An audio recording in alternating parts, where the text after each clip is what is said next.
Hello friends, this is a video for correcting a valgus deformity by Mako robotic system. So as you can see, this is a 60-year-old gentleman with a valgus deformity of about 10 degrees and neutral in the sagittal plane.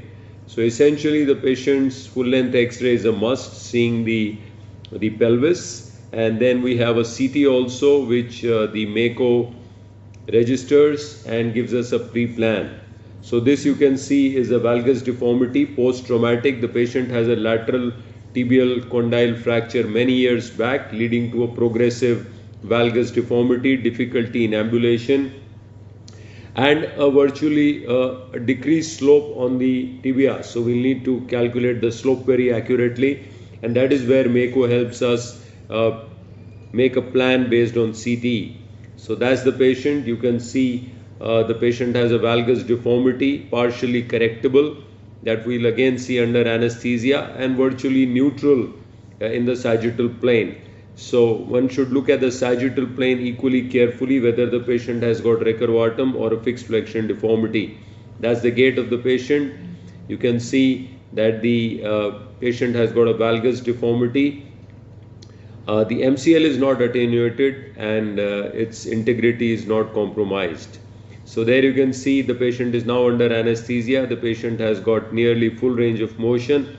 The patella is not dislocating. So in valgus deformity, we should look at the patella very carefully, whether it's subluxating or dislocating. The deformity is partially correctable. So from 10 degrees, it's correctable to about 6-7 degrees. So we will now see the plan of the Mako system after the exposure. So this is a mid-vastus approach. We don't excise any suprapatellar area because there is no jig that we are using for seeing the anterior reference point. So we don't need to go in the suprapatellar area. It's a small incision, mid-vastus approach. The robot is registering with the camera, and then we put 2 pins in the metaphyseal region in the femur and 2 pins in the proximal diaphysis of the tibia, and then the arrays. Then we see the offset of the femur and the tibia. So there is an offset between the femur and tibia, which is around 10 millimeters usually in male patients. That needs to be reproduced because we're doing a kinematically aligned cruciate retaining knee. That offset will be reproduced, that we'll see later on. So here you can see it's a small incision and the suprapatellar area is not compromised.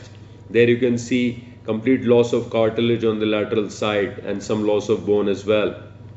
Then we register some points just to corroborate the CT with the final plan operatively by marking these points and giving these points to the computer, which the Mako robotic system registers. So there you can see the tibia model beautifully showing the tibial defect and the lateral osteophytes.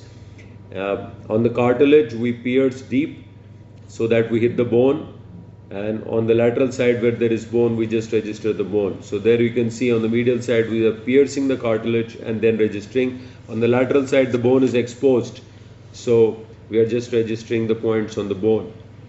The whole registration time is less than 5 minutes and then we can see now the deformity in the 3-dimensional plane, the total range of motion, and the final deformity is 5 degree valgus and 0 degree flexion. So essentially we have to correct 5 degrees of valgus, and we'll demonstrate how to do that in kinematic alignment without doing any ligament release.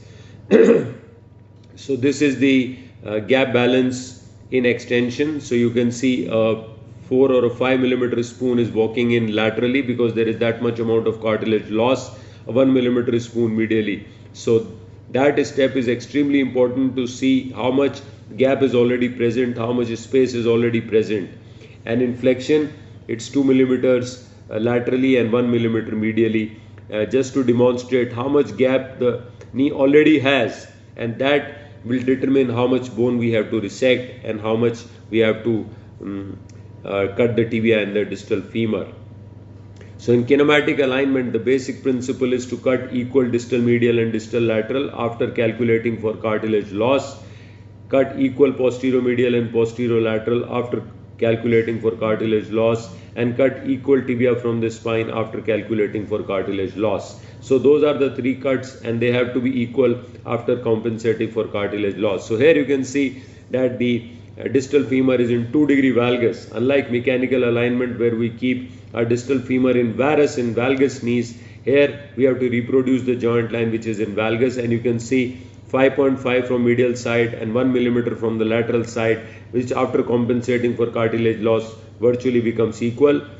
The posterior medial, posterior lateral cuts are equal, and so is the tibia cut 6 and 5. So you can see that now the gaps are nicely balanced, and the distal femur joint line is in valgus of 2 degrees and not varus. So this is a very important concept which differs from mechanical alignment. In mechanical alignment, we cut at perpendicular or 1 or 2 degree varus, but here we cut in valgus so as to give the normal distal femur joint line which is in valgus, which restores the Q angle and helps patellar tracking.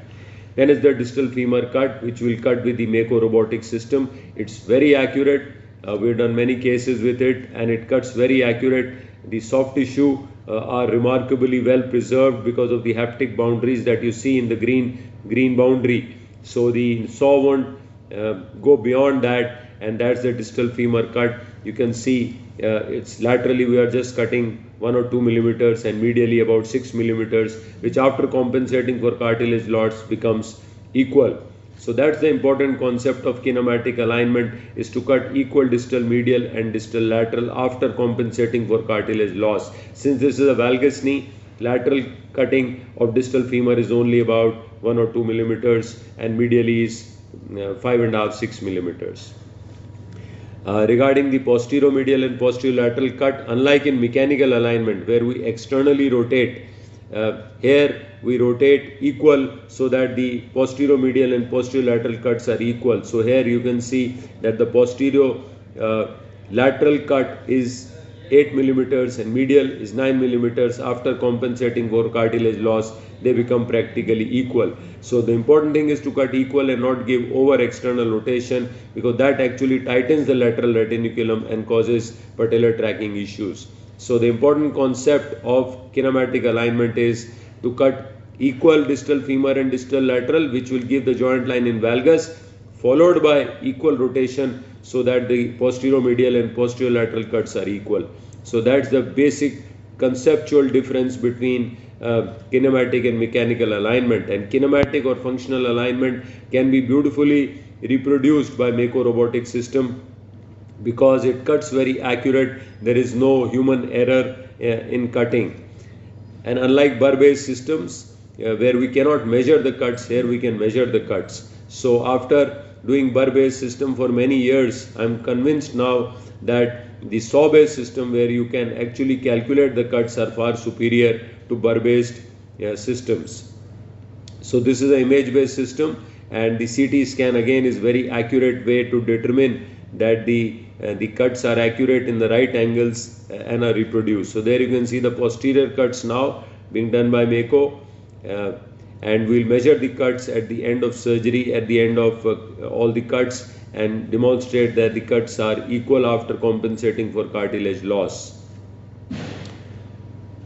So there is the posterior cut, and the lateral is equal to medial after compensating for cartilage loss. Then is the tibia cut, which again will be equal medially and laterally after we calculate for cartilage loss on the lateral side. So 6 millimeter medial and 4 millimeter from the lateral side. There you can see the haptic boundaries don't allow the saw to go anywhere. The MCL and the quadriceps tendon are very well protected. You just need 2 humans, one assistant to do this surgery, and the surgery takes place in about less than an hour.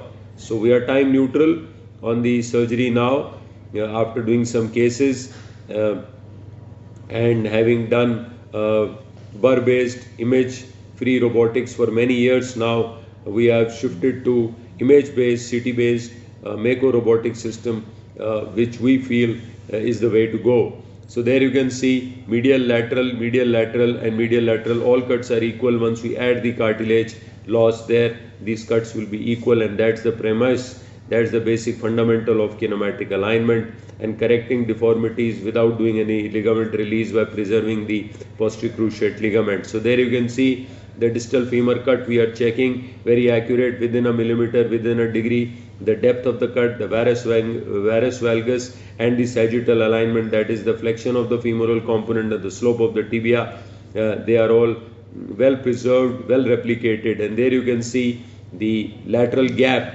is slightly trapezoidal, which will, after removal of osteophytes, it will become nice and rectangular, and the flexion space will be trapezoidal. There you can see a beautiful trapezoidal space with PCL intact, the lateral side more, the medial side little less. That is the way a normal knee is. So that gap is trapezoidal, and that's the way we like our gaps to be, rectangular in extension and trapezoidal in flexion. That's removal of lateral osteophytes, which actually tend the iliotibial band and the lateral collateral, and there you remove all the osteophytes, and then after that you don't need any major ligament release for this deformity, at least, which is a mild deformity. Then usually it's a 9 poly, because the bone cuts are calculated very accurately. So usually it's a 9 poly, and you can see that the offset is also maintained. So the offset between the femur and the tibia should be maintained after the end of surgery, which is very difficult in mechanically aligned knees, where we do a PS knee by ligament release. So there you can see the knee is fully extended, and we'll see on the robotic screen that the valgus is just 1 degree, which is acceptable. So you can accept up to 1 degree of valgus in valgus deformity, not more than that. And because we gave 2 degree valgus on the femur, 0 on the tibia, and did some osteophyte removal, we are at 1 degree valgus overall alignment. That's beautiful, and 1 degree of extension. So that's what we need. We don't need hyperextension, or we never need FFD. Please don't keep your knees in flexion deformity, because they don't correct, especially in PCL retaining knees with kinematic alignment, because there is no soft tissue release, there is a PCL intact, and there you can see the offset is also restored to about 10 millimeters. That's the way it should be, because the normal offset will help the patient feel very stable in flexion going up and down stairs. So knee is absolutely balanced in extension, not even a millimeter of opening medially or laterally. The patella is tracking beautifully in spite of so-called internal rotation as per the mechanically aligned definition. So you can see that the patella is tracking beautifully. The tibia is internally rotating. That's another advantage of keeping the PCL. The tibia will internally rotate, as you can see, during flexion of about 10 degrees, and that will help facilitate the patellar tracking. That's the final patient, beautifully aligned, neutrally aligned in coronal and sagittal plane, walking the next day of the operation. So gentlemen, this is the fundamental of kinematic alignment. Let me just summarize this. In a valgus deformity, we keep the femur joint line in valgus and not in varus, and we don't over externally rotate, but we cut equal posterior-medial and posterior-lateral, which maintains the Q angle, helps decrease soft tissue release, helps decrease popliteus release, helps decrease the lateral release for patellar maltracking, because you restored the normal Q angle of the patient. That's the overall alignment. Cruciate retaining knee, no ligament release, overall alignment, neutral of 1 degree valgus, which is very well acceptable. The joint line is slightly oblique, as you can see, compared to the other side, and you need to replicate. If the other side is normal, we should try and reproduce that more or less within a degree or two, the joint line obliquity and the overall alignment. So those are the principles of Mako assisted kinematically aligned correction of a valgus deformity. Thank you very much.